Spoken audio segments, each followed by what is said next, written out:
Good evening, sir.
Hello good evening. Ayesha, आवाज़ आ रही है मेरी? Yes, sir.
Hello good evening. Ayesha, मेरी आवाज़ आ रही है? क्योंकि मुझे आपकी आवाज़ नहीं आ रही।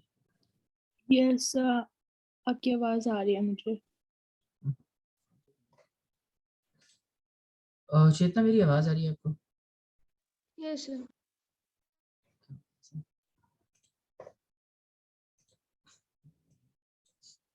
एक सेकंड रुक जाइए, शायद मेरी तरफ से कोई प्रॉब्लम है।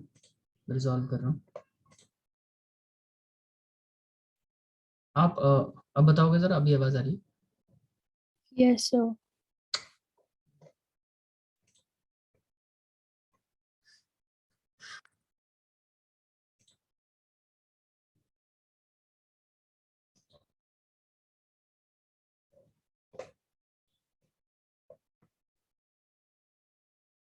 चेतना, मेरी आवाज आ रही है आपको?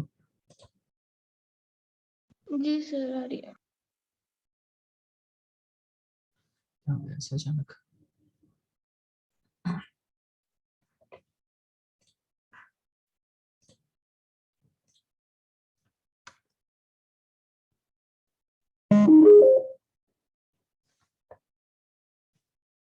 स्पर्श, मेरी आवाज आ रही है आपको? Yes sir. क्या हुआ मेरा स्पीकर में कोई प्रॉब्लम है क्या?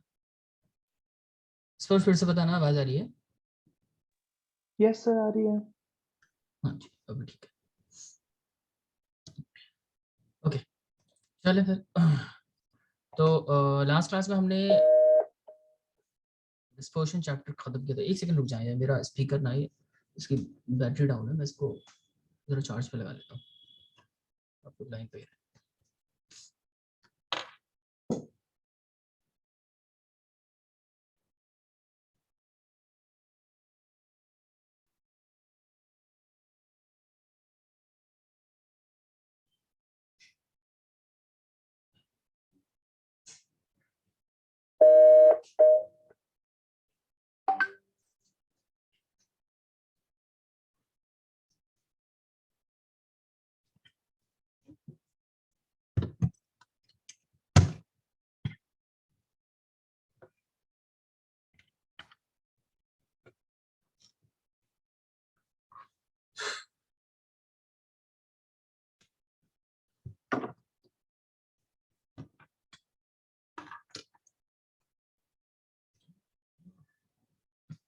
हाँ जी, ओके, चलें स्टार्ट करते हैं फिर।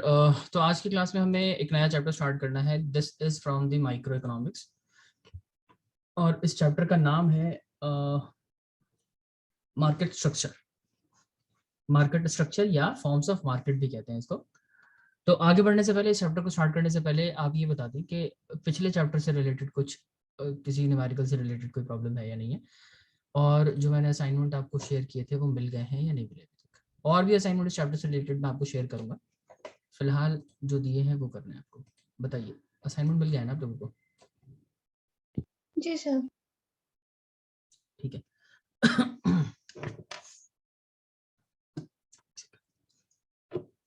ऑफ आइटम, ये सब किसके लिए यूटिलाइज कर सकती है? कंपनी इंक्रीज करने के लिए या फिर डिक्रीज करने के लिए अपनी डिमांड को। ठीक, ये जो कंट्रोलेबल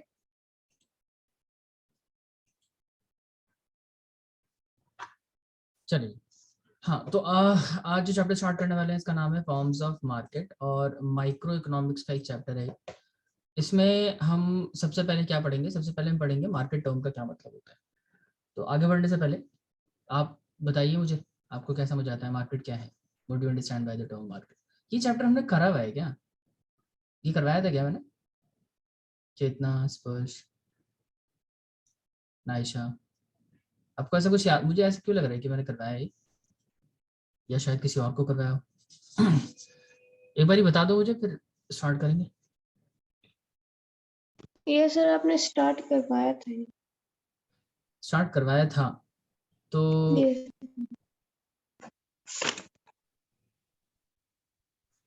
स्पर्श कुछ याद आ रहा है कहाँ तक किया था हमने? सर मोनोपोली तक किया। मोनोपोली तक हमने किया है ऑलरेडी। Yes sir. अच्छा, सर मोनोपोलिस्टिक कंपटीशन भी करा दिया था। मोनोपोलिस्टिक तक ना ना सर स्टार्ट कराया था, उसके बारे में कुछ पॉइंट्स बता दिए थे आपने। देखो, ओलिगोपोली का है मेरे पास या नहीं है इस टाइम?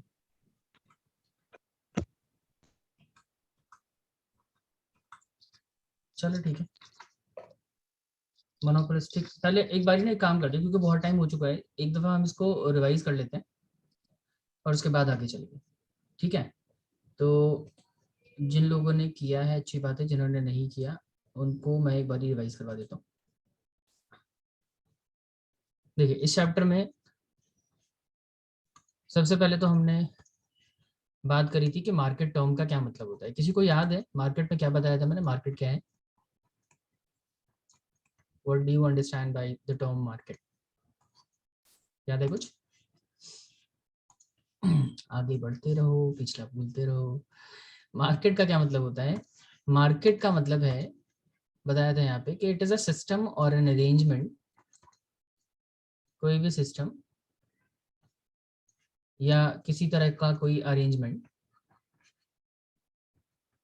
जिसके थ्रू बायर्स और सेलर एक दूसरे से इंटरैक्ट कर सकते हैं, एक्सचेंज कर सकते हैं एक दूसरे के साथ, क्या, गुड्स या सर्विसेज।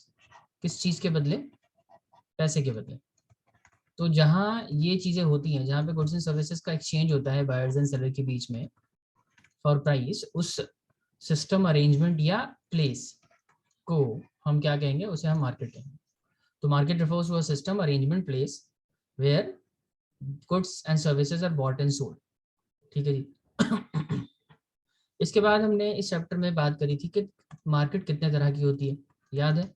बताइए कितने तरह की मार्केट होती है? प्राइमरीली कितने तरह की मार्केट होती है? 2 तरह की मार्केट होती है। एक होती है परफेक्ट कंपटीशन, एक मार्केट है परफेक्ट कंपटीशन मार्केट, और एक है इम्परफेक्ट कंपटीशन।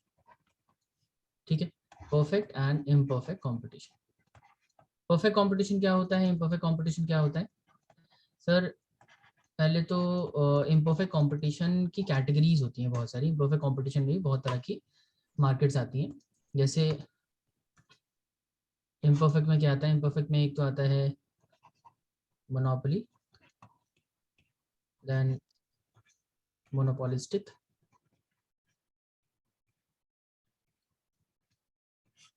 फिर इसके अंदर आता है ओलिगोपोली।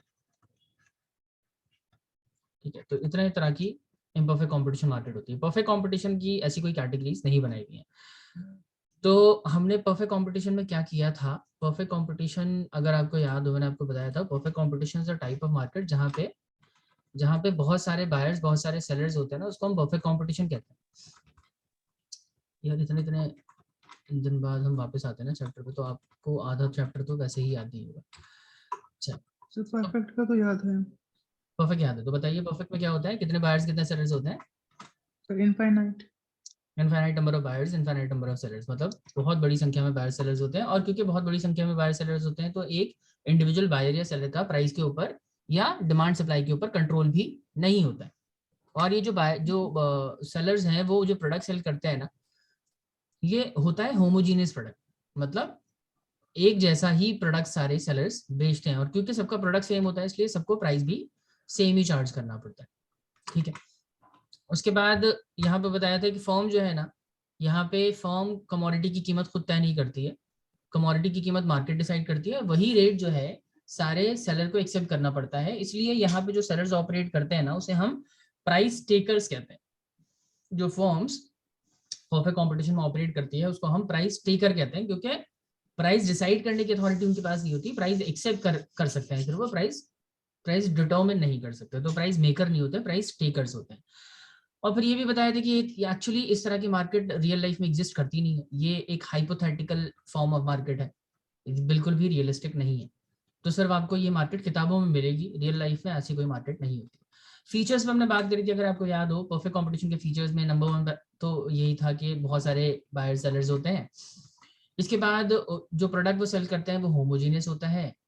होमोजेनियस का मतलब एग्जैक्टली एक जैसा ही प्रोडक्ट होगा, साइज, कलर, वेट, शेप, किसी भी कॉन्टेक्स्ट में, किसी भी पैरामीटर पे अगर आप कंपेयर करोगे अलग अलग सेलर्स के प्रोडक्ट को, तो वो हर मामले में, हर पैरामीटर पे एक ही जैसे नजर आएंगे आपको। इसके अलावा हमने बात करी थी कि इस तरह के मार्केट में एडवर्टाइजमेंट कॉस्ट इनकर नहीं करी जाती है, क्योंकि एडवर्टाइजमेंट इनकर करेंगे तो चीजें महंगी हो जाएंगी, और महंगी हो जाएंगी तो आपका सेलर जो है, आपका जो बायर है, वो डिसअपॉइंट होगा, आपकी सेल कम हो जाएगी। इसलिए यहाँ पे हम एडवर्टाइज नहीं करते। एक और इसका इम्पॉर्टेंट फीचर है कि इस तरह की मार्केट में जो बायर्स होते हैं और सेलर्स होते हैं, उनको बाजार की पूरी जानकारी होती है। They are well aware about the market situation के, क्या चीज कहाँ मिलती है, किस रेट पे मिलती है, क्या फीचर्स, क्या कैरेक्टर है उस प्रोडक्ट के, सारी चीजों का नॉलेज बायर को भी होता है, सेलर को भी होता है। इसका मतलब क्योंकि उनको नॉलेज है इसलिए आप उनको डिस्क्रिमिनेट नहीं कर सकते, उनको प्राइस के आधार पे आप बेवकूफ नहीं बना सकते, है ना, क्योंकि they are well aware about the market situation. इसके बाद हमने बात करी इस तरह के मार्केट में किसी को एंटर या एग्जिट करने की रुकावट नहीं होती। कोई भी फर्म चाहे तो एंटर कर सकती है, कोई भी फर्म चाहे तो एग्जिट कर सकती है किसी भी टाइम पे, डिपेंडिंग अपॉन दी प्रॉफिट और लॉस। अगर उसको मुनाफा नजर आता है तो वो मार्केट में एंटर कर सकते हैं, लॉस होता है तो वो मार्केट छोड़ के जा सकते हैं। ठीक है जी, ये सब हमने परफेक्ट कंपटीशन में किया, और भी चीजें करी थी इसमें। फिर मोनोपोली पे आ गए थे हम। मोनोपोली में बताया था कि एक इस तरह की मार्केट सिचुएशन है जहां पे सिर्फ एक ही सेलर होता है और वो एक सेलर ना बहुत ही यूनिक प्रोडक्ट सेल करता है। यूनिक मतलब ऐसा प्रोडक्ट बनाता है जिसके जैसा प्रोडक्ट कोई और नहीं बना रहा है। जैसे मैंने यहाँ पे एग्जांपल भी दिया था आपको कि इंडिया में इंडियन रेलवेज जो है उसकी मोनोपोली है कि इंटर स्टेट रेलवे फैसिलिटी आपको कौन प्रोवाइड कराता है, सिर्फ और सिर्फ इंडियन रेलवेज प्रोवाइड कराती है और कोई कंपनी नहीं है जो रेल की फैसिलिटी आपको प्रोवाइड कराती हो। इंटर स्टेट, एक स्टेट को दूसरे स्टेट से कनेक्ट करने वाली ट्रेन कोई और कंपनी नहीं चलाती है, तो इंडियन रेलवेज की मोनोपोली है। ठीक है, तो मोनोपोली में क्या होता है, सेलर एक होता है और बायर्स बहुत सारे होते हैं। इसकी फीचर्स पे हमने बात करी थी कि एक सेलर है और बायर्स बहुत सारे होंगे। इसके अलावा इस तरह के बाजार में किसी के एंट्री करने पे रिस्ट्रिक्शन होती है, no one can enter into the market. अलग अलग तरह के रिस्ट्रिक्शंस हैं, रिस्ट्रिक्शंस के बारे में भी हमने डिटेल में पढ़ा हुआ है, बात करेंगे उसके बारे में। फिर यहाँ पे अवेलेबल सब्स्टिट्यूट नहीं होता, जो प्रोडक्ट फर्म बना रही होती है वैसा कोई प्रोडक्ट बनाता ही नहीं, there is no close substitute available in the market. फिर कंट्रोल पूरा पूरा होता है प्राइस के ऊपर, क्योंकि एक ही फर्म है, उसको उसकी मर्जी चलेगी उसको क्या कीमत रखनी है, तो कंट्रोल 100% होगा उसका। ठीक है, इसके बाद क्योंकि उसका कंट्रोल है तो वो डिस्क्रिमिनेट भी कर सकता है, भेदभाव भी कर सकता है प्राइस के आधार पे, किसी से अलग पैसे वसूल सकता है अपनी सर्विसेज के लिए और किसी दूसरे कस्टमर से अलग चार्जेस ले सकता है, तो डिस्क्रिमिनेशन होता है प्राइस के बेसिस पे। जैसे इंडियन रेलवेज में भी आपने देखा होगा, अगर आप ट्रेवल करते हो तो आपने देखा होगा कि उसमें अलग अलग सेगमेंट्स हैं, अलग अलग कंपार्टमेंट्स बनाए हुए हैं ट्रेन में और हर अलग कंपार्टमेंट के हिसाब से अलग प्राइसिंग होती है। आप एसी फर्स्ट क्लास में जाएंगे तो आपको अलग फेयर देना पड़ेगा, AC second class third class में अलग है, फिर स्लीपर क्लास में अलग है, जनरल जनरल जो डब्बा होता है उसका उसमें अलग है। तो अलग अलग कंपार्टमेंट के हिसाब से अलग अलग चार्जिंग कर सकते हैं, क्योंकि वो अलग अकेले हैं तो वो जो भी कीमत चार्ज करना चाहें या कीमत के बेसिस पर डिस्क्रिमिनेट करना चाहें तो वो उनके हाथ में उसकी अथॉरिटी होगी। फिर हमने इसके बाद हमने बात करी थी मोनोपोलिस्टिक कंपटीशन की। मोनोपोलिस्टिक कंपटीशन क्या होता है कि ऐसी मार्केट सिचुएशन जहां पे बायर सेलर बहुत सारे हैं लेकिन जो प्रोडक्ट वो सेल करते हैं ना वो सेम नहीं होता, उनका प्रोडक्ट एक दूसरे से अलग होता है और अलग होता है इसीलिए हम उसके प्रोडक्ट को कहते हैं डिफरेंशिएटेड प्रोडक्ट। प्रोडक्ट डिफरेंशिएटेड होगा, ठीक है। और प्रोडक्ट डिफरेंशिएशन होता है यहाँ पे इसी वजह से फर्म को अपने प्रोडक्ट को प्रमोट करने के लिए क्या करना पड़ता है, एडवर्टाइजिंग करनी पड़ती है, ताकि एडवर्टाइज करके वो अपने प्रोडक्ट की डिफरेंशिएटेड कैरेक्टरिस्टिक के बारे में कस्टमर्स को अवेयर कर सके, बता सकें कि भाई उनका प्रोडक्ट बाजार में बिकने वाले बाकी प्रोडक्ट से किस तरह अलग है। जैसे याद होगा इसमें मैंने एग्जांपल भी दिया था कि जैसे कॉलगेट एडवर्टाइज करता है ना कि भाई हमारे टूथपेस्ट में नमक है, जो हम प्रोडक्ट आपको जैसे उस तरीके से करता है कि क्या आपके टूथपेस्ट में नमक है, कहने का मतलब कि कॉलगेट जो टूथपेस्ट आपको दे रहा है उस वो बाकी टूथपेस्ट आपको बाजार में मिलते हैं लेकिन उससे किस तरीके से अलग है कि इसमें आपको सॉल्ट मिलेगा और बाकियों में सॉल्ट नहीं मिलता। इस तरीके से अपने प्रोडक्ट को अलग जो है कंपनी डिफरेंशिएट करके मार्केट में प्रमोट कर सकती है। तो प्रोडक्ट डिफरेंशिएशन एक इंपॉर्टेंट कैरेक्टरिस्टिक है मोनोपोलिस्टिक कंपटीशन का। उसके बाद हमने बात करी थी कि यहाँ पे सेलिंग कॉस्ट भी इनकर करनी पड़ेगी। क्यों सेलिंग कॉस्ट इनकर करनी पड़ेगी? क्योंकि प्रोडक्ट आपका अलग है तो आपको बताना पड़ेगा ना भाई हमारा प्रोडक्ट बाकी प्रोडक्ट से किस तरीके से अलग है, तो एडवर्टाइजमेंट पे अच्छा खासा पैसा खर्च करना पड़ता है। और इसके अलावा मार्केट में कंपटीशन होता है और नॉन प्राइसी कंपटीशन रहता है, ये भी हमने कर लिया था। फ्रीडम एंट्री और एग्जिट पे काफी हद तक फ्रीडम रहती है, कोई भी फर्म आए और कोई भी फर्म जाना चाहे तो जा सकती है, किसी तरह की कोई खास रुकावट नहीं होती। लेकिन अगर आप इसको परफेक्ट कंपटीशन से कंपेयर करोगे ना तो परफेक्ट कंपटीशन के कंपैरिजन में यहाँ पे ज्यादा रिस्ट्रिक्शन है उसके मुकाबले, क्योंकि परफेक्ट कंपटीशन में तो कोई रिस्ट्रिक्शन ही नहीं होती ना, उसके मुकाबले थोड़ी बहुत रिस्ट्रिक्शंस रहती है यहाँ पे। लेकिन आप अगर मोनोपोली से कंपेयर करेंगे तो मोनोपोली के मुकाबले कोई रिस्ट्रिक्शन नहीं। तो फ्रीडम ऑफ एंट्री एग्जिट है ऑलमोस्ट, 100% नहीं है लेकिन ऑलमोस्ट कोई भी आ सकता है, कोई भी जा सकता है। फिर क्योंकि सब सारी कंपनीज जो प्रोडक्ट यहाँ पे सेल करती है परफेक्ट कंपटीशन में, मोनोपोलिस्टिक में, उन सबका प्रोडक्ट एक दूसरे के प्रोडक्ट से अलग हो सकता है, इसलिए कस्टमर को बाजार की पूरी जानकारी हो, बाजार में मिलने वाले सारे प्रोडक्ट की जानकारी हो, इस बात की पॉसिबिलिटी नहीं। तो इसलिए इसका एक कैरेक्टरिस्टिक ये भी है मोनोपोलिस्टिक में कि कस्टमर्स को या सेलर्स को भी बाजार की पूरी जानकारी नहीं होती, lack of perfect knowledge.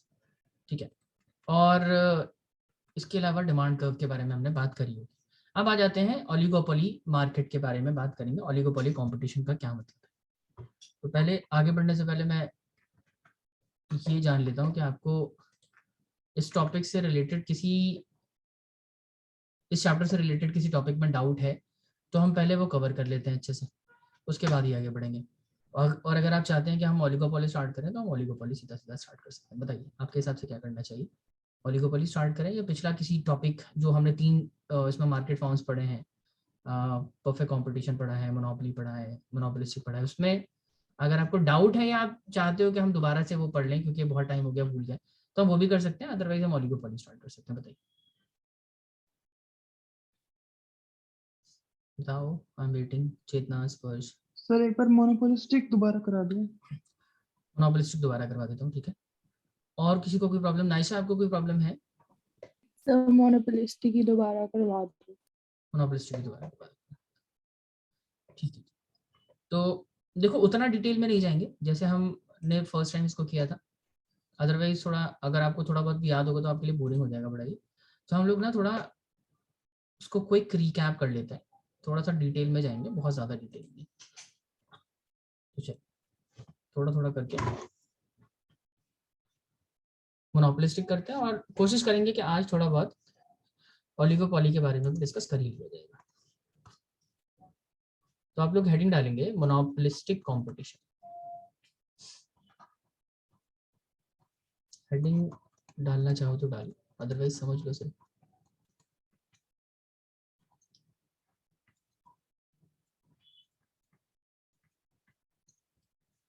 Monopolistic competition.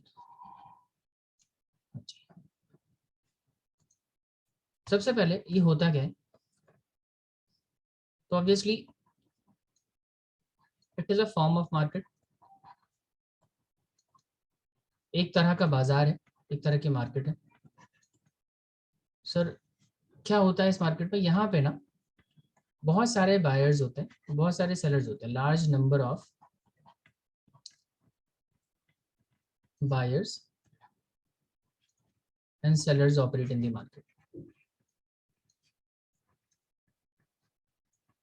ठीक है, अब इस मार्केट की खास बात क्या है कि जो सेलर्स हैं, वो जो सेलर्स है ना, वो सारे सेलर्स बाजार में बाकी सेलर्स की तुलना में कुछ अलग प्रोडक्ट बनाते हैं। मतलब बहुत सारे सेलर्स तो हैं लेकिन सबका प्रोडक्ट एक जैसा नहीं है, सबका प्रोडक्ट अलग है। मतलब ये जितने भी सेलर हैं दे सेल डिफरेंशिएटेड प्रोडक्ट। ये बहुत इंपॉर्टेंट पॉइंट है इसका कि यहाँ पे जो सेलर्स हैं वो डिफरेंशिएटेड प्रोडक्ट बेचते हैं। डिफरेंशिएटेड प्रोडक्ट का क्या मतलब है सर? डिफरेंशिएटेड प्रोडक्ट का मतलब है कि एक फर्म का प्रोडक्ट बाजार में बिकने वाले बाकी फर्म के प्रोडक्ट की तुलना में अलग होगा।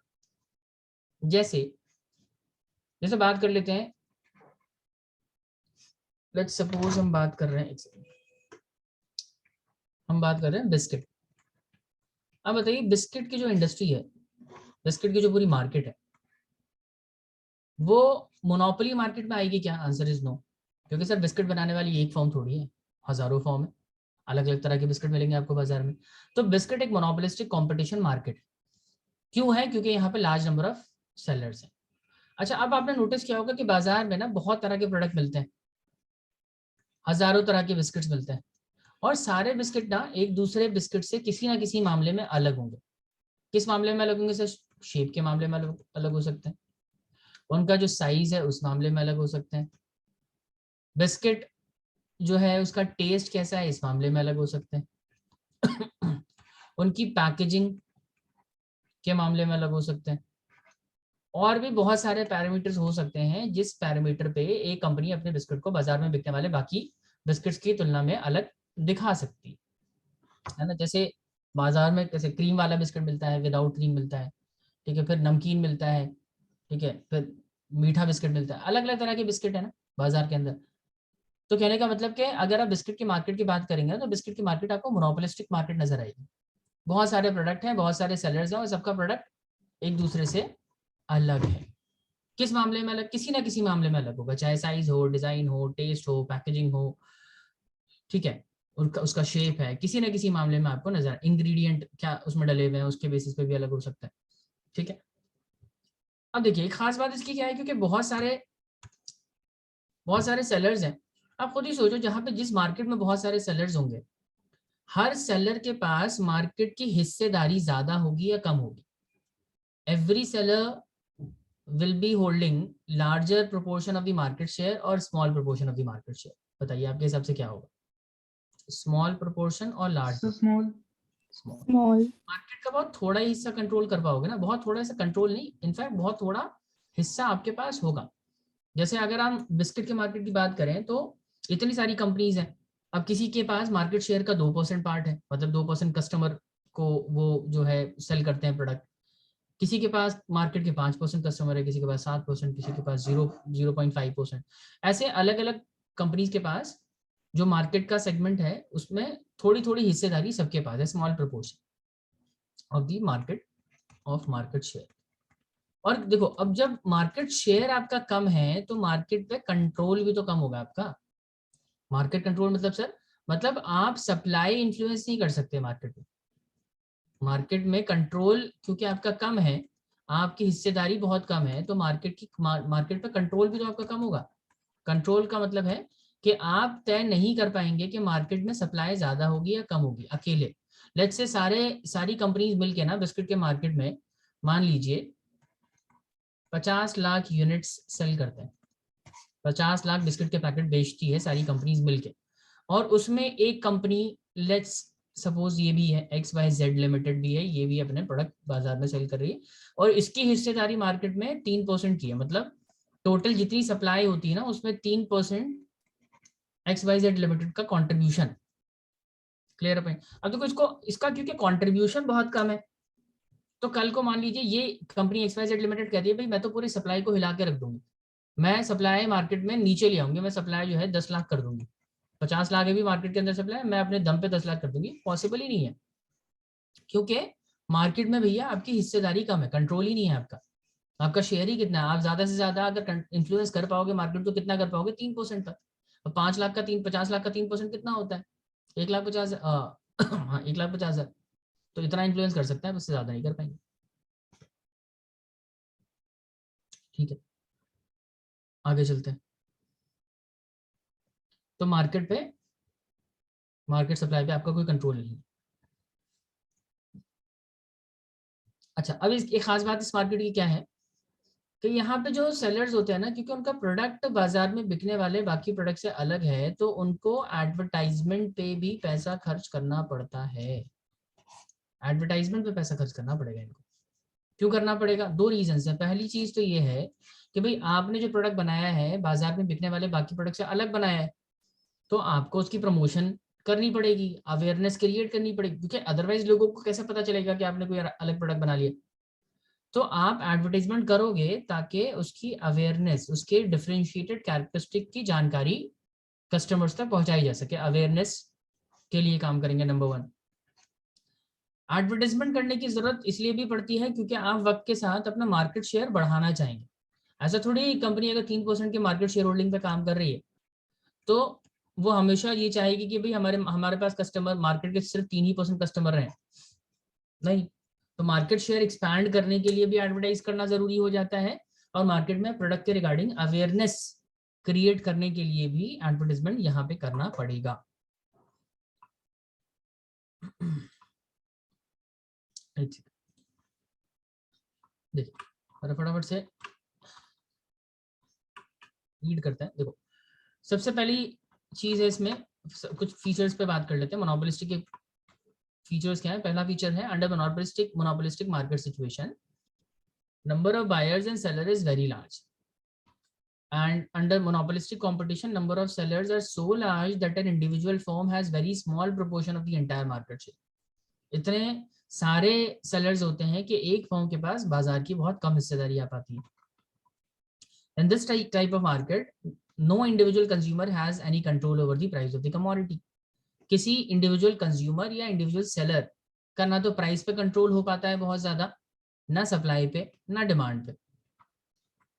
प्रोडक्ट जो है वो डिफरेंशिएटेड होगा, डिफरेंशिएशन होता है उनके प्रोडक्ट में सारे सेलर के.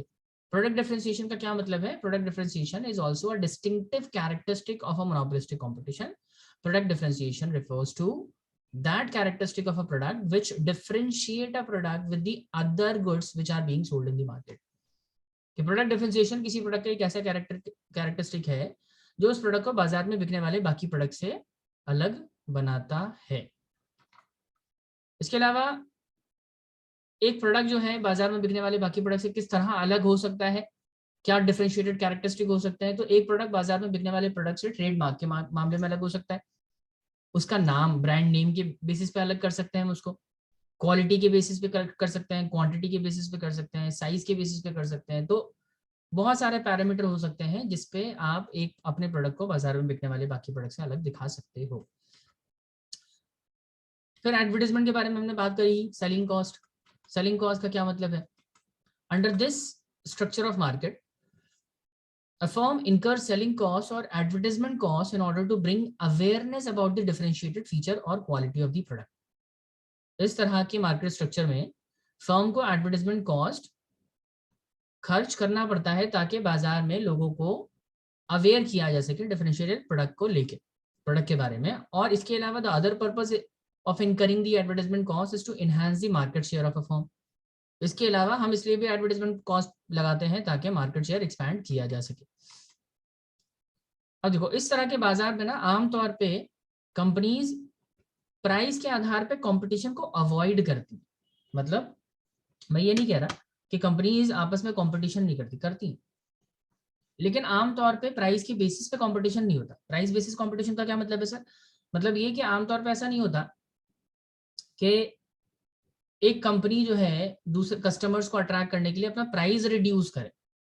कैसा नहीं है कि अगर लेट्स सपोज के दो बिस्किट की कंपनीज हैं, एक अपना प्रोडक्ट 10 में बेचती है, दूसरा भी 10 में सेल करती है, तो एक कंपनी ये चाहती है हम ज्यादा कस्टमर्स को अपना प्रोडक्ट सेल करें, तो ऐसा नहीं होगा कि वो अपना प्रोडक्ट जो है 9 रुपए में कर दे, 8 रुपए में कर दे, 7 में, 6 में. क्योंकि अगर वो कंपनी प्राइस रिड्यूस करेगी तो दूसरी कंपनी भी क्या करेगी? वो भी प्राइस रिड्यूस कर सकती है. अगर एक कंपनी ने 10 से 9 कर दिया तो दूसरी कंपनी 10 से 8 कर देगी. फिर आप क्या करोगे? फिर आप और भी कम करना पड़ेगा आपको. तो उसमें कंपनीज को इस बात का बहुत अच्छी तरीके से आइडिया है कि अगर हम प्राइस के चक्कर में पड़े तो उसमें भाई साहब हमारा नुकसान है, क्योंकि अल्टीमेटली प्राइस के झगड़े में कस्टमर को फायदा पहुंचेगा, लेकिन नुकसान कौन उठाएगा? नुकसान हमें उठाना पड़ेगा, क्योंकि हमारा जो प्रॉफिट मार्जिन है ना, प्राइस बेसिस कंपटीशन की वजह से हमारा प्रॉफिट मार्जिन रिड्यूस होता चला जाएगा. और इस रिडक्शन की वजह से हमें नुकसान और कस्टमर को फायदा होगा. तो हम प्राइस बेसिस कंपटीशन के चक्कर में नहीं पड़ेंगे, क्योंकि प्राइस के बेसिस पे अगर कंपटीशन करेंगे दूसरे फर्म के लिए बड़ा आसान हो जाएगा हमसे कंपीट करना. हम 50 पैसे कम करेंगे, वो 80 पैसे कम कर देगा. हम 2 रुपए कम करेंगे, वो 5 रुपए कम कर देगा. तो ऐसे कंपटीशन बहुत खराब हो जाएगा, हमारा प्रॉफिट मार्जिन कम होगा. तो हम क्या करते हैं, मोनोपोलिस्टिक कंपटीशन मार्केट में फर्म कंपीट करती है एक दूसरे से, लेकिन किस बेसिस पे? प्राइस के बेसिस पे नहीं, फिर क्वालिटी के बेसिस पे, क्वांटिटी के बेसिस पे, अलग अलग एडवर्टाइजमेंट के बेसिस पे भी कम्पीट करते हैं. समझ रहे हैं? जैसे अब लेट्स सपोज के दो कंपनीज ना 2 बिस्किट के पैकेट बेच रही हैं अलग अलग, 10 रुपए का रेट है दोनों का, लेकिन एक कंपनी चाहती है कि भाई हमारे पास ना ज्यादा कस्टमर्स आए, तो प्राइस रिड्यूस करना सोल्यूशन नहीं है. वो क्या करेंगे, वो ऐसा हो सकता है कि उसमें थोड़ा एक्स्ट्रा ऑफर करना शुरू कर देंगे कस्टमर को कि भाई हमने let's suppose 10 gram 20 gram extra कर दिया बिस्किट 10 रुपए.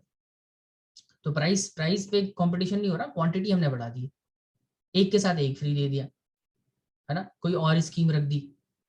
इसके अलावा आपने पैकेजिंग चेंज कर दी, ये भी एक पैरामीटर हो सकता है, वो एक तरीका हो सकता है कंपीट करने का. ऐसा हो सकता है आपने बेहतर एडवर्टाइजमेंट करने शुरू कर दिया. जैसे आपको याद होगा कोका कोला का एड जो है वो आमिर खान करते हैं, करते थे, अब तो आजकल नहीं आता है। तो आपने देखा होगा कि कितने कितने अच्छे ऐड होते थे उसके। और जो कोक है वो बाकी जो कंपनीज हैं उसकी तुलना में उनकी सेल्स भी उस टाइम पे ज्यादा थी क्योंकि उनकी एडवर्टाइजमेंट अच्छी थी। क्लियर है पॉइंट? तो बेहतर एड्स के थ्रू भी जो है ना हम compete करते हैं। जैसे आप देखो ना, अब कोल्ड ड्रिंक मार्केट में कौन सी कंपनी प्राइस रिड्यूस करके आपस में compete कर रही है? कोई भी नहीं। थम्स अप है, पेप्सी है, कोक है, माजा, स्लाइस, जो भी है, वो प्राइस रिड्यूस करके compete ही नहीं कर रहा है आपस में। और ऐसा भी नहीं कि क्वालिटी चेंज कर रहा है, over the period of time quality भी सेम है, क्वांटिटी भी सेम है, सब कुछ सेम है। तो फिर वो उनका कंपटीशन कैसे चल रहा है? उनका कंपटीशन एडवर्टाइजमेंट के बेसिस पे कर रहा है वो compete, प्राइस के बेसिस पे कोई कंपटीशन नहीं है। समझे बात? तो मोनोपोलिस्टिक कंपटीशन में प्राइस बेसिस कंपटीशन को अवॉइड किया जाता है। तो कैसे कंपटीशन होगा? इन बेसिस पे होता है। आफ्टर सेल सर्विसेज हो गई कि आप खरीदेंगे, उसके बाद हम आपको अगर किसी तरह की सर्विस की रिक्वायरमेंट होती है, रिपेयरिंग की जरूरत पड़ती है, वारंटी क्लेम करनी है, हम आपके घर पे आके सर्विसेज आपको प्रोवाइड कराएंगे। ये एक तरीका है कम्पीट करने का। अच्छी कंपनीज इसके बेसिस पे भी कम्पीट कर लेती हैं, एडवर्टाइजमेंट के बेसिस पे, स्पॉन्सरशिप के बेसिस पे, फिर अलग अलग ऑफर्स या कोई और पैरामीटर, कोई और तरीका भी हो सकता है कंप्लीट करने का। इसके अलावा मैंने बताया कि यहाँ पे एंट्री एग्जिट पे तो कोई रिस्ट्रिक्शन है नहीं। आपका किसी भी फर्म को अगर मुनाफा नजर आता है, जैसे आपको लगता है भाई बिस्किट बनाने में बहुत मुनाफा है, आपको लगता है, अभी तक आप बिस्किट तो नहीं बनाते, मैं भी नहीं बनाता, लेकिन हमें नजर आ रहा है कि यार बताओ ब्रिटानिया इतना पैसे कमा रहा है बिस्किट बना के, गुड डे इतने पैसे कमा रही, जो भी है, जो भी कंपनी जो है बिस्किट सेल कर रही है, मुझे ऐसा लगता है कि भाई बिस्किट की मार्केट में बहुत मुनाफा है, तो let's start the business of biscuit. तो मुझे कौन रोकने वाला है बताइए जरा? कोई रोकने वाला है? कोई किसी तरह की कोई रिस्ट्रिक्शन है? Answer is no. कोई खास रिस्ट्रिक्शन का क्या मतलब है सर? जैसे रिस्ट्रिक्शन थोड़ी बहुत है, जैसे मेरे को कंपनी बनानी पड़ेगी, लेट्स से, हो सकता है मेरे को कुछ बॉडीज हैं, जैसे कोई फूड कॉर्पोरेशन है, उससे परमिशन लेनी पड़ेगी, सर हम बिस्किट बनाना चाहते हैं, आप हमें लाइसेंस दे दो। तो ये एक रुकावट है, वो अप्रूवल मिलेगा वहां से, उसके बाद ही हम स्टार्ट कर सकते हैं। तो ऐसे कुछ लीगल रिस्ट्रिक्शंस हो सकती हैं, उसको कंप्लाई करके हम बिजनेस स्टार्ट कर सकते हैं। बहुत मेजर रिस्ट्रिक्शन नहीं। कैपिटल की थोड़ी बहुत प्रॉब्लम आ सकती है, अगर आप बहुत बड़े पैमाने पे काम करना चाहते हैं तो आपको बड़ा इन्वेस्टमेंट चाहिए, वो एक रिस्ट्रिक्शन हो सकता है। लेकिन ऐसी कोई रिस्ट्रिक्शन नहीं है जो आपको आपको रोक दे मार्केट में एंटर करने से, कि आपको आना अलाउड ही नहीं, आप एंटर ही नहीं कर सकते, ये पॉसिबल नहीं हो। आगे चलते हैं। अब देखो, लैक ऑफ परफेक्ट नॉलेज भी एक फीचर है इसका। लैक ऑफ परफेक्ट नॉलेज ये बहुत ऑब्वियस है ना, मैंने क्या बताया, मार्केट में कितने प्रोडक्ट हैं? हजारों प्रोडक्ट, हजारों सेलर्स, सारे सेलर के प्रोडक्ट अलग। तो आप इमेजिन करो, आप अपनी बात कर लो, मैं अपनी बात कर लेता हूँ कि आप, हम मार्केट जाते हैं, हम लेट्स सपोज सुपर मार्केट गए, वहाँ पे बहुत सारी कंपनीज के ना बिस्किट के पैकेट रखे हुए, तो आप, क्या इस बात की पॉसिबिलिटी है कि आपको सारे बिस्किट का आइडिया हो भाई कौन सा बिस्किट किस तरह का है, किस रेट पे मिलता है, क्या उसके इंग्रेडिएंट है, किस तरह से वो बनाया गया है, क्या उसका शेप साइज जो भी है, हर एक चीज की जानकारी रखना आपके लिए पॉसिबल है ही नहीं पॉसिबल। ये पॉसिबल क्योंकि एक चीज नहीं है ना भाई, ये हजारों चीज है, हजारों तरह के प्रोडक्ट, हजारों डिफरेंशिएशन है उन प्रोडक्ट्स में। सो आपके लिए इस बात को याद रखना या इस इंफॉर्मेशन को कलेक्ट करना या किसी भी मोनोपोलिस्टिक मार्केट में उसकी उस बाजार की पूरी जानकारी होना, ये पॉसिबल ही नहीं है। समझ रहे? और कोई एग्जांपल ले सकते हैं, जैसे टूथपेस्ट की कंपनी, बहुत सारी टूथपेस्ट की कंपनी टूथपेस्ट बनाती है, आपको किसकी जानकारी होगी? आपके घर में जो आता है ना टूथपेस्ट, आपको उसकी ज्यादा से ज्यादा उसकी जानकारी हो सकती है। मेरे यहाँ पेप्सोडेंट आता है, मेरे को उसकी जानकारी है कि हाँ जी ठीक है, पेप्सोडेंट क्या है, कितने का मिलता है, ठीक है, उसकी पैकेजिंग कैसी है, साइज क्या है, कितने ग्राम का होता है, सारी चीजें मुझे पता है, लेट्स सपोज। लेकिन बाजार में बिकने वाले बाकी प्रोडक्ट की जानकारी नहीं होगी, पॉसिबल ही नहीं है ना। तो lack of perfect knowledge is one of the characteristic of the monopolist. इसके अलावा डिमांड कर्व इसका कैसा होता है, इस पे अभी बात नहीं करते हैं। डिमांड कर्व इसका डाउनवर्ड स्लोपिंग ही होता है, लेकिन ये रहने दो। तो उम्मीद है आपको मोनोपोलिस्टिक वाला पार्ट क्लियर हो गया होगा। अभी स्टार्ट करेंगे ओलिगोपॉली। तो बताइए अभी भी अगर कोई डाउट है तो वो पूछ लो, अदरवाइज हम फिर ओलिगोपॉली स्टार्ट करें। ये थियोरेटिकल है 100% ये पूरा चैप्टर, तो थियोरेटिकल टॉपिक थोड़ा सा कई दफ़ा हो जाता है बोरिंग। अभी हमने जितने चैप्टर किए माइक्रो में, जैसे आपने प्रोडक्शन किया, कॉस्ट किया, रेवेन्यू के, सब में थियोरी प्लस कुछ ना कुछ न्यूमेरिकल है, सॉल्व करना पड़ता है, तो उसमें इंगेजमेंट ज़्यादा रहता है स्टूडेंट का, तो आपके लिए बोरियत नहीं होती। अदरवाइज ये एकदम 100% थ्योरी थोड़ा मुश्किल पड़ता है बच्चों को। मुश्किल चैप्टर तो आसान है, लेकिन ऐसे क्योंकि बहुत ज़्यादा थ्योरी है इसलिए थोड़ा सा बोरिंग हो जाता है। इंटरेस्ट लोगे तो आपको समझ आएगा। स्पर्श, चेतना, नाइशा, बताइए इस टॉपिक से रिलेटेड कोई डाउट है मोनोपोलिस्टिक से रिलेटेड? नो सर, क्लियर है। No, sir. ओके, चलें फिर बात कर लेते हैं ओलिगोपोली कंपटीशन। इस चैप्टर का लास्ट ही टॉपिक है, तो हम इस चैप्टर में सब कुछ खत्म कर ही चुके थे पहले, एक ही यही बचा हुआ था। चलें, तो ओलिगोपोली क्या है, सबसे पहले मीनिंग से स्टार्ट करेंगे। तो ओलिगोपोली भी एक टाइप ऑफ मार्केट ही है जैसे बाकी होती हैं।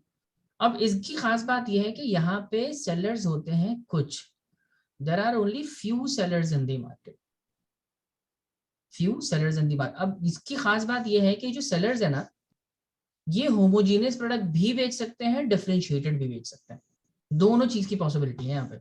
अब ये थोड़ा अलग ही केस हो गया। जैसे आपको याद हो परफेक्ट कॉम्पिटिशन, जब हमने पढ़ा परफेक्ट कॉम्पिटिशन में मैंने क्या बताया कि वहां पे जितने सेलर्स हैं वो सब क्या बेचते हैं, एक ही जैसा प्रोडक्ट बेचते हैं, होमोजीनियस प्रोडक्ट बनाते हैं। फिर हम आ गए मोनोपोली पे, मोनोपोली में तो एकदम यूनिक ही हो गया, वो तो एकदम यूनिक बनाता है, वो उसके जैसा तो कोई प्रोडक्ट होता ही नहीं है। जैसे इंडियन रेलवेज की बात करी, इंडियन रेलवे जो सर्विसेज देता है कोई और देता ही नहीं है। इसके बाद हमने बात कर ली डिफरेंशिएटेड प्रोडक्ट। डिफरेंशिएटेड मतलब मोनोपोलिस्टिक कंपटीशन, जहाँ पे डिफरेंशिएटेड प्रोडक्ट बनता है, जैसे बिस्किट है, टूथपेस्ट है, ठीक है, या और भी प्रोडक्ट हो सकते हैं। तो आपने देखा हर मार्केट में ना एक ही तरह का प्रोडक्ट होता है, परफेक्ट में होमोजेनियस है, मोनोपोली में यूनिक है, फिर मोनोपोलिस्टिक में डिफरेंशिएटेड है। लेकिन ये एक लौता ऐसा मार्केट फॉर्म है जहाँ पे दो तरह के प्रोडक्ट हो सकते हैं, होमोजीनियस भी सेल कर सकती हैं कंपनीज और डिफरेंशिएटेड भी सेल कर, दोनों बात की पॉसिबिलिटी, ठीक है। तो दो चीजें मैंने यहाँ पे बताई आपको। नंबर वन, ओलिगोपोली एक ऐसा मार्केट फॉर्म है जहाँ पे फ्यू सेलर्स होते हैं, कुछ सेलर्स हैं। कुछ का मतलब क्या है सर? कुछ का मतलब दो से ज्यादा, 3, 4, 10, 15 तक होंगे, बहुत ज्यादा ऐसे नहीं होता कि बहुत लंबी चौड़ी लिस्ट है and you won't be able to count. आप इजीली उंगलियों पे काउंट कर सकते हैं, इतने सेलर्स होते हैं। बहुत बड़ी संख्या में सेलर्स आपको नहीं मिलेंगे, बहुत बड़े नाम नहीं मिलेंगे आपको। तो जैसे अगर एग्जांपल ले हम सीमेंट की इंडस्ट्री अगर आपने देखी, तो सीमेंट इंडस्ट्री में देखो आपने ये नाम सुने होंगे, बिनानी है, Ambuja cement, UltraTech cement, Aditya Birla, फिर बिरला उत्तम, एसीसी। इसके अलावा 2-4 कंपनीज आपको और मिलेगी जो सीमेंट बनाती है। आपके दिमाग में आ रही है कोई कंपनी इसके अलावा? बताइए, आपके जहन में है कोई ऐसी कंपनी जो सीमेंट बनाती हो? है किसी के दिमाग में? कोई नहीं है? चलो, तो मान लेते हैं इतनी कंपनीज आपको भी पता है कि इतनी ही कंपनीज हैं जो सीमेंट प्रोड्यूस करती है। तो आप क्या इसका क्या मतलब है कि सीमेंट इंडस्ट्री में कितनी कंपनीज हैं? हमें तो कितनी नजर आ रही है? 6 नजर आ रही है, 1-2 और होंगी, शायद 3-4 और होंगी। तो आप मान लीजिए 10 कंपनीज होंगी ज्यादा से ज्यादा, या 20 होंगी मान लो, हमें कुछ का आइडिया नहीं है, जो एडवर्टाइज करते हैं उसी का आइडिया है। तो इतनी कंपनीज हैं बस। तो हम क्योंकि यहाँ पे कुछ ही सेलर हैं, तो इस तरह के मार्केट को क्या, कौन सी मार्केट कहेंगे बताइए जरा? Oligopoly market. अब देखो जरा गौर करो, मेरे को बताओ कि ये जितनी कंपनीज हैं, ये जो प्रोडक्ट बना, ये सब क्या बना रहे हैं? सीमेंट बना रहे हैं। बताइए ये जो सीमेंट है ये होमोजीनियस है या डिफरेंशिएटेड है? सारी कंपनी का सीमेंट होमोजीनियस है या डिफरेंशिएटेड? बताइए। Sir homogeneous. होमोजीनियस है। आप अगर जितनी भी कंपनीज है ना, इनके पैकेट खोलोगे ना सीमेंट के, और एक जगह अगर रख दोगे, मिक्स कर दोगे, you won't be able to identify कि कौन सा बिरला का है, कौन सा एसीसी का है, कौन सा अल्ट्राटेक है, कौन सा अंबुजा सीमेंट है। सब एक ही जैसे नजर आएंगे ना। और एक जैसे क्यों नजर आ रहे हैं? क्योंकि होमोजीनियस है। कोई भी प्रोडक्ट जो है एक दूसरे से अलग थोड़ी, प्रोडक्ट वाइज अलग नहीं है, पैकेजिंग अलग है सबकी, पैकेजिंग वाइज अलग है, प्रोडक्ट वाइज अलग नहीं है। प्रोडक्ट तो सब सारे सेम ही, सबके अंदर सीमेंट ही है, प्रोडक्ट वाइज सब सेम है बस। लेकिन कई दफा क्या करते हैं, जब एडवर्टाइज करते हैं ना, तो एडवर्टाइजमेंट के टाइम पे हम डिफरेंशिएशन क्रिएट करता है, आर्टिफिशियल डिफरेंशिएशन क्रिएट करता है, डिफरेंशिएशन होता नहीं है। जैसे अगर आपने नाम सुना हो, आपने ऐड देखा हो अंबुजा सीमेंट, आपने उसका देखा होगा कि उसमें एक ऐड आता है जिसमें दो भाई जो है उनके बीच में लड़ाइयाँ हो जाती है, फिर वो दीवार खिंच जाती है घर के बीच में, और फिर वो उस दीवार को तोड़ते हैं और वो कहते हैं कि ये टूटेगा कैसे, है ना। तो अंबुजा सीमेंट का ऐड है, उसमें कहना चाह रहे हैं कि भाई हमारे सीमेंट से जो दीवार बनेगी ना वो टूटेगी नहीं। अब इससे एक आर्टिफिशियल डिफरेंशिएशन क्रिएट हुआ कि अच्छा अंबुजा सीमेंट में वो खास बात है कि इससे बनाई हुई दीवार टूटती नहीं। हालांकि ये फैक्ट नहीं है, ये तो एडवर्टाइजमेंट का एक तरीका था, और इस एडवर्टाइजमेंट के बेसिस पे आपके दिमाग में एक डिफरेंशिएशन ऐड कर दिया गया, आर्टिफिशियल डिफरेंशिएशन क्रिएट किया गया। डिफरेंशिएशन एक्चुअली है ही नहीं, सारे प्रोडक्ट एक ही जैसे होते हैं। तो खैर सीमेंट इंडस्ट्री मोनोपोलिस्ट ओलिगोपोली का एग्जांपल क्यों है, क्योंकि कुछ ही फॉर्म है, और उसमें ये कुछ फॉर्म, जैसे सीमेंट की अगर हम बात करें क्या बना रहे हैं, एक ही जैसे प्रोडक्ट बना रहे हैं, तो ये कौन सी कंपनी हो जाएगी, ये होमोजीनियस की कैटेगरी में आएगी। अच्छा, इसके अलावा आप बता सकते हो कोई और कंपनी, कोई और प्रोडक्ट जो इस ओलिगोपोली इंडस्ट्री में कवर हो जाता हो, बताइए।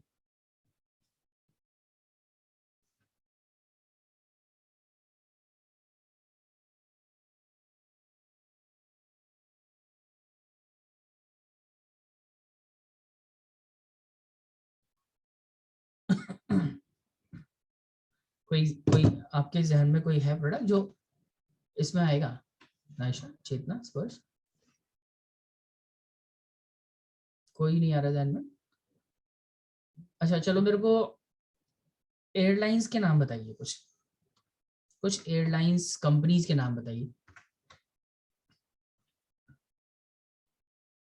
Sir air air India, air Asia, Indigo, है ना।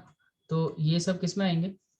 ये बहुत सारी कंपनीज आपको नजर आती हैं क्या एयरलाइंस में? कुछ ही कंपनीज तो है ना। स्पाइस जेट है, गोएयर है, इंडिगो है, किंगफिशर तो अब चलती भी नहीं है, एयर इंडिया को टाटा ने एक्वायर कर लिया तो वो है। तो बेसिकली ये कंपनीज हैं, आप गिन सकते हैं ना, ज्यादा से ज्यादा 10 कंपनीज होगी जो इंडिया से ऑपरेट करती होंगी, और अभी कोविड के टाइम पे तो बहुत कम ही ऑपरेट कर रही है। तो एयरलाइंस इंडस्ट्री किसका एग्जाम्पल है? ओलिगोपोली का। अब मेरे को बताइए जो एयरलाइन, सॉफ्ट ड्रिंक्स भी तो हो जाएंगे एग्जांपल। क्या चीज? सॉफ्ट ड्रिंक्स, हाँ, कोल्ड सॉफ्ट ड्रिंक्स ड्रिंक्स वगैरह। इसी का एग्जाम्पल है। सॉफ्ट ड्रिंक्स में कौन सी कंपनीज है? कोक है, पेप्सी है, माजा है, स्लाइस है, स्प्राइट है, ड्यू है। तो जो बड़ी कंपनीज हैं उनमें आपको ज्यादा से ज्यादा 6-7 कंपनीज नजर आएंगी, 6-7 कंपनी। तो वो भी क्या है, वो भी ओलिगोपोली मार्केट है। समझ आई बात? अच्छा, अब नोटिस करो, अभी हम एयरलाइन इंडस्ट्री की बात कर रहे हैं, तो एयरलाइन इंडस्ट्री में कुछ फॉर्म्स है इसलिए मोनोपोलिस्टिक है। आप मेरे को बताइए जो एयरलाइन इंडस्ट्री है ये क्या, इनकी सर्विसेज क्या है, ये क्या बेच रहे हैं? ये सेल क्या करता है? तो सर्विसेज ट्रैवलिंग की, ट्रैवलिंग सर्विसेज प्रोवाइड कराते हैं, correct. By air travelling services provide कराते हैं। आप मेरे को बताओ, ये जो companies by air travelling services provide कराती हैं, ये सबकी सर्विसेज क्या अलग हैं? काम प्रोडक्ट ही ऑफर कर रहे हैं, प्रोडक्ट तो सेम है, जहाज सबका अलग है, जहाज के अंदर फैसिलिटीज अलग हो सकती हैं, जो प्रोडक्ट ये बेच रहे हैं सबका प्रोडक्ट तो एक ही है ना भाई, सर्विस ही तो दे रहे हैं सारे के सारे, बाय एयर आपको ट्रैवल करने की फैसिलिटी प्रोवाइड करा रहे हैं। तो इसका मतलब एयरलाइन इंडस्ट्री ओलिगोपोली है, और ये सब क्या बेचते हैं? एक ही तरह का प्रोडक्ट बेचते हैं, होमोजेनियस प्रोडक्ट बेचते हैं। इस तरीके से अगर हम बात करें ये फास्ट फूड इंडस्ट्री की, फास्ट फूड में लेट्स सपोज हम बात कर रहे हैं, ये 3 प्रोमिनेंट नाम है, मैकडॉनल्ड्स, डोमिनोज, पिज्जा हट, जो फास्ट फूड बनाते हैं। इसके अलावा और भी अब और आ गए, जैसे क्या क्या है भाई, KFC है, और कोई बताएगा? एक आध? बर्गर किंग है, करेक्ट। और मैकडॉनल्ड्स तो हो गया।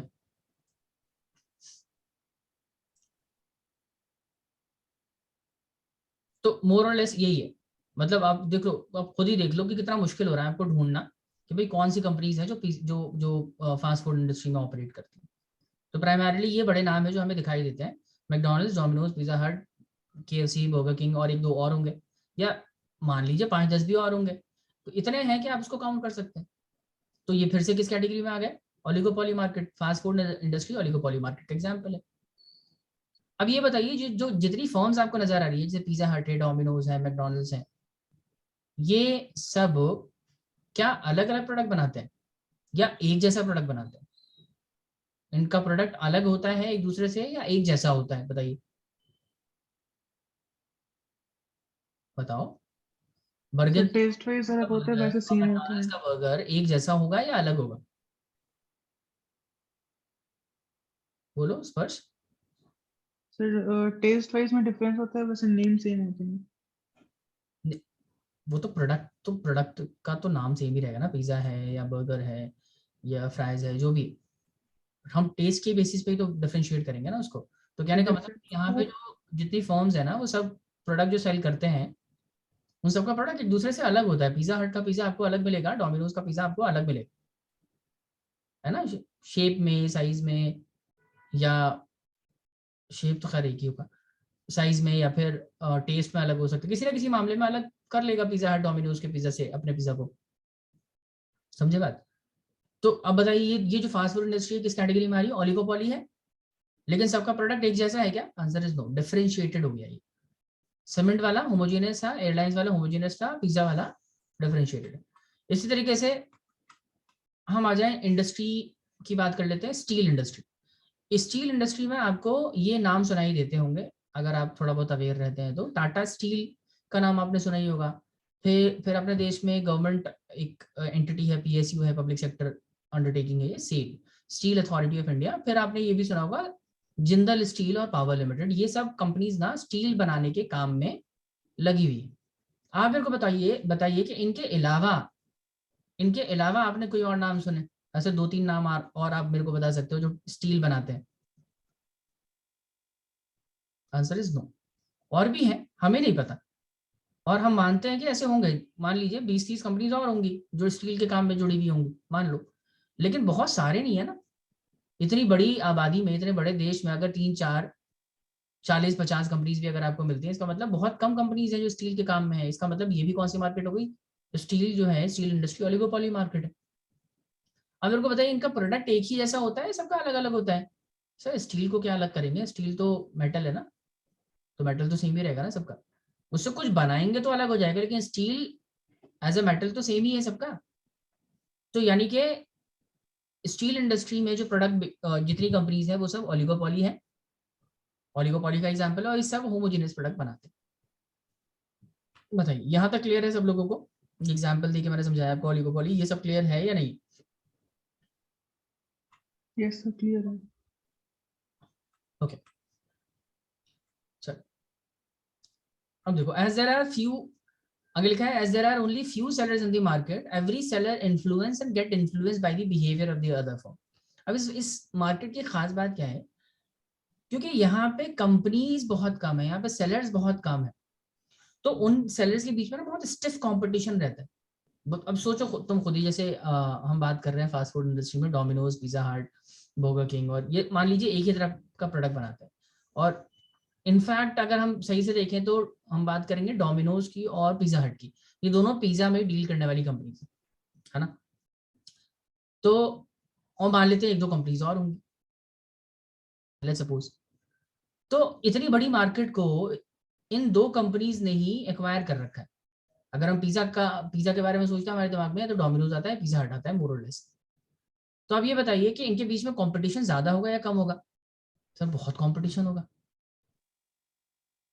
और कंपटीशन क्यों ज्यादा होगा? क्योंकि मार्केट में हिस्सेदारी दोनों की बहुत सिग्निफिकेंट है। कोई भी छोटा प्लेयर नहीं है, सारे दोनों जो प्लेयर्स हैं, ये जितने भी प्लेयर्स इसमें ऑपरेट करते हैं सारे बड़े प्लेयर्स होते हैं। और एक फर्म जो भी एक्शन लेती है ना, उसका दूसरी फर्म पे इम्पैक्ट पड़ता है। अगर एक फर्म अपने प्रोडक्ट में कोई चेंज कर रही है तो दूसरी कंपनी के लिए भी जरूरी है कि वो अपना प्रोडक्ट चेंज करे। एक कंपनी अगर प्राइस में चेंज करे तो दूसरे को भी अपना प्राइस चेंज करना पड़ेगा। बहुत स्टिफ कंपटीशन रहता है, नेक टू नेक फाइट रहती है। जैसे लेट्स सपोज हम बात कर लेते हैं टाटा की और मारुति की, फॉर एग्जांपल इंडिया में कार कंपनीज में टाटा और मारुति। अब मान लीजिए टाटा जो है अपनी कार में कुछ चेंजेस ला रहा है, वो लेट्स सपोज सीटिंग कैपेसिटी जो है कार की बढ़ा रहा है, या इंजन की क्वालिटी इंप्रूव कर रहा है। तो आपको नहीं लगता कि इस चेंज से, ये जो एक्शन ले रही है कंपनी, ये जो टाटा एक्शन लेने वाली है, इससे मारुति के ऊपर भी फर्क पड़ेगा? मारुति के एक्शंस भी चेंज होंगे। अगर एक कंपनी का बिहेवियर चेंज होता है तो दूसरी कंपनी का एक्शन भी चेंज होगा उसके ऊपर। समझ आई बात? तो यहाँ पे क्या सीन है ना कि एक सेलर इन्फ्लुएंस करता भी है दूसरी फर्म को, और दूसरा कि वो इन्फ्लुएंस हो भी सकता है दूसरी फर्म से. As there are only few sellers in the market, every seller influences and get influenced by the behavior of the other firm. समझ आया आप लोगों को? ये क्लियर है? चेतना, स्पर्श, नाइशा.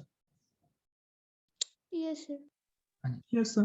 हम क्या कहते हैं ना, this type of competition among the firm is also called cut throat competition. What? Cut throat competition.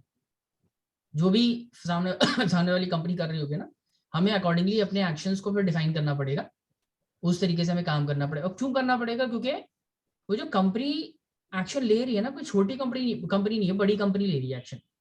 और अगर हमने मतलब हम प्रोएक्टिव नहीं रहे, अगर हमने टाइम पे सही डिसीजन नहीं लिए, तो वो कंपनी हमसे बहुत आगे निकल जाएगी और हम बहुत पिछड़ जाएंगे. और इस चक्कर में ये भी इस बात की पॉसिबिलिटी है कि हमारी फर्म की एग्जिस्टेंस पे सवाल खड़ा हो जाए. और ये इसी वजह से इस मार्केट के अंदर ना फर्म्स को आपस में बहुत ज्यादा कॉम्पीट करना पड़ता है. कट थ्रोट कॉम्पिटिशन रहता है. एक दूसरे को बहुत रेगुलर बेसिस पर ऑब्जर्व करना पड़ता है कि वो क्या चेंजेस कर रहे हैं, वो क्या अपने प्रोडक्ट में क्या अपडेट लेके आ रहे हैं. तो उससे उसकी इंफॉर्मेशन रखनी पड़ती है. This is why we call that in case of oligopoly there is a cut throat competition among the firm. अब देखो मार्केट को हमने क्या किया ना, ओलिगोपॉली को भी फर्दर 4 हिस्सों में कैटेगराइज किया गया हमने. तो ये क्लासिफिकेशन जो है ना ओलिगोपॉली मार्केट की, perfect oligopoly, imperfect oligopoly, collusive और नॉन कोल्यूसिव ओलिगोपॉली में हमने ओलिगोपॉली मार्केट को डिवाइड किया है. आज की क्लास में हम यहीं तक डिस्कस करेंगे. अगली क्लास में मैं आपको इनके बारे में बताऊंगा, परफेक्ट क्या है, इम्परफेक्ट ओलिगोपॉली क्या है, कोल्यूसिव और नॉन कोल्यूसिव ओलिगोपॉली क्या होती है. और क्योंकि ये भी चैप्टर तकरीबन एंड ही है, तो हम पॉसिबली नेक्स्ट क्लास में हम मार्केट इक्विलिब्रियम वाला चैप्टर स्टार्ट करेंगे, अगर ये खत्म हो जाता है तो. अदरवाइज फिर हम इसको खत्म करेंगे. तो आज के लिए इतना ही, अगली क्लास में मिलते हैं और ओलिगोपॉली खत्म करते हैं. ठीक है? Yes, sir. Okay bye. Sir, Bye, इस sir. चैप्टर का भी पावर पॉइंट शेयर करवा देना. ये वाली पावर